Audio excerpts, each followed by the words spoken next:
Arsenal because they have really gone for it in this transfer window, but big news coming out of the club today over a new contract. Yeah, Nwaneri signed a new contract until 2030, as you can see there.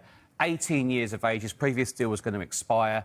37 appearances last season, 9 goals in all competitions. Talk about a breakthrough campaign. This really was one, and Arsenal got some real talent coming through, real talent. But this is a big one from Mikel Arteta. Yeah, so that's good news. Miles Lewis-Skelly, of course, another youngster who signed a long-term contract earlier on in this transfer window. I mentioned those 6 new signings as well. They've really gone for it, including that elusive number 9 in Victor Gyökeres arriving at the Emirates. I think the priority now for Arsenal might well be on departures. They will probably consider offers for Alexander Zinchenko, Reece Nelson, who has been in talks with Fulham, Albert Sambi Lokonga. Stuttgart want Fabio Vieira. And who knows, they might, if they can get these deals done, outgoings-wise, before the end of the window, could they go again? There's still talk that perhaps there's an eye being kept on a certain Rodrygo from Real Madrid if he was to become available. As well, they've already gone in for Wissa, remember, £25 million. That was rejected. But Wissa, significantly, has made it clear over and over again he wants to leave, he wants to join Newcastle, and he's ready to travel as soon as he's given the green light. Brentford are in action tonight against Borussia Mönchengladbach. The matchday squad, unsurprisingly, does not include Yoane Wissa. So, Michael, let's talk about Newcastle then.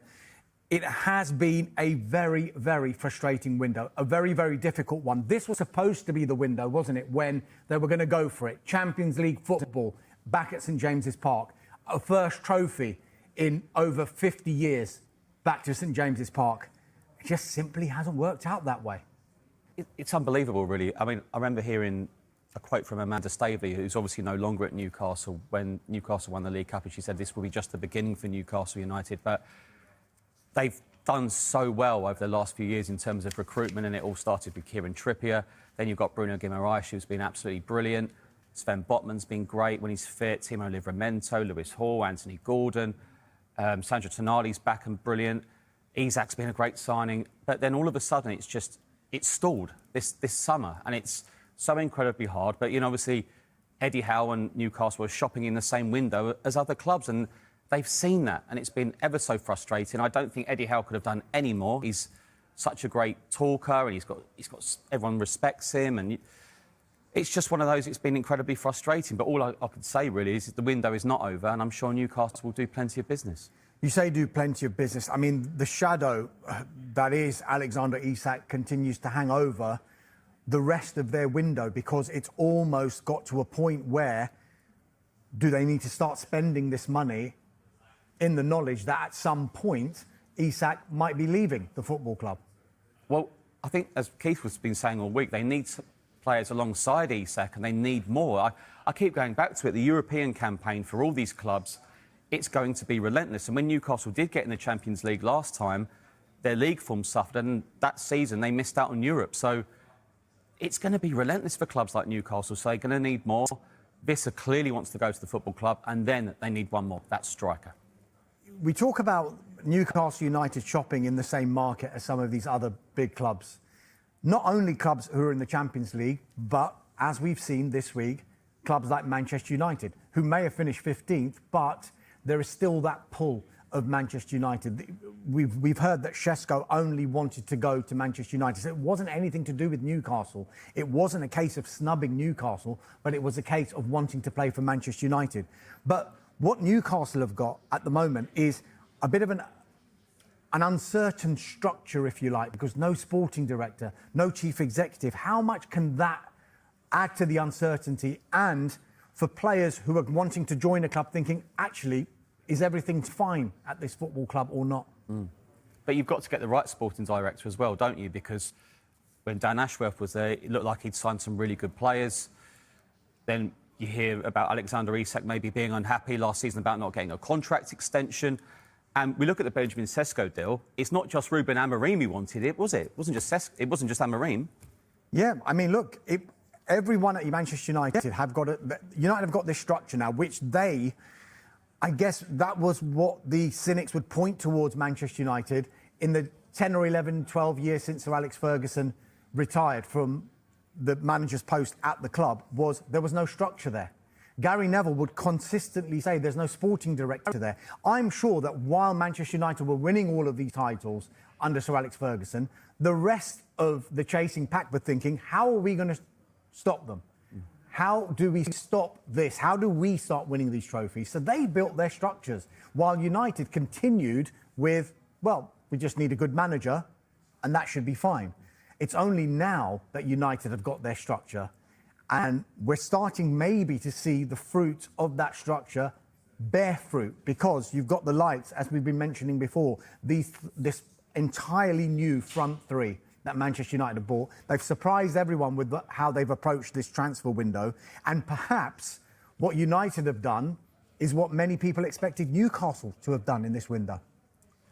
It could be a tough season. But I go back to it. Europe is going to really have an effect on the likes of Newcastle, the likes of Spurs, Villa in the Europa League. They all need more. It's not just Newcastle. The problem for Newcastle, I think the players they've wanted, it's all been very public because other clubs have wanted the same players this time around. But, as I say, it's not over, and I'm sure as we speak, they'll be looking for alternatives right now. They certainly will. Look, it's been a frustrating window so far for Newcastle United, as Michael has been discussing there. I guess it's been a pretty frustrating window as well for Aston Villa. But good news, a done deal. Yeah, Nice forward Ivan Guisson, who many Premier League clubs have been watching over the last couple of years. He's only 24. He signed a contract until 2030. It's an initial £23.5 million, rising to £28 million if bonuses are met. Very highly regarded, and it sounds to me like a player who's going to go straight into that Villa side. Obviously, Villa had some players on loan last season, including Marcus Rashford, Asensio as well. Good loans. Asensio was really good, wasn't he? Rashford wasn't going to happen when Villa didn't make the Champions League. Guisson comes in.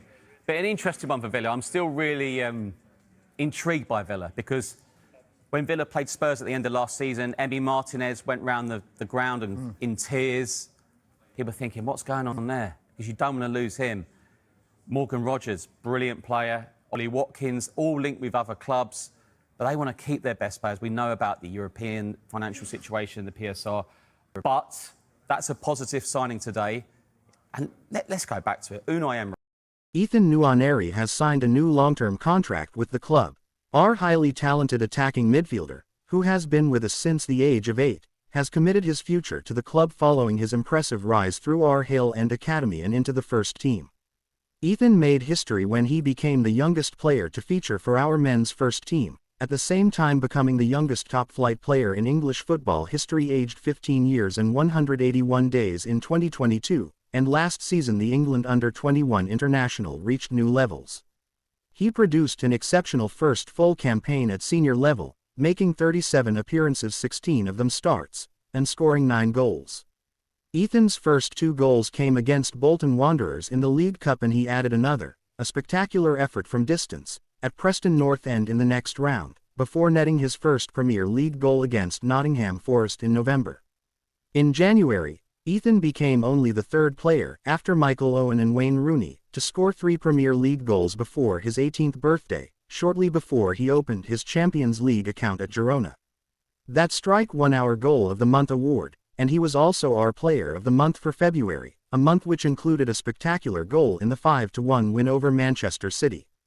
Working alongside many of our academy coaches and colleagues, Ethan excelled and progressed rapidly through our youth age groups, making his England under-18 debut on his 18th birthday in May. He was then selected for the England squad, which won the European Under-21 Championship in June 2025. Ethan said, "Signing this contract means everything to me. I see this as my first real season in men's senior football, as part of the squad in the changing room.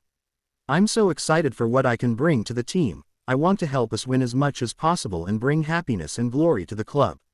This is where I feel at home." Ethan's new contract is subject to the completion of regulatory processes.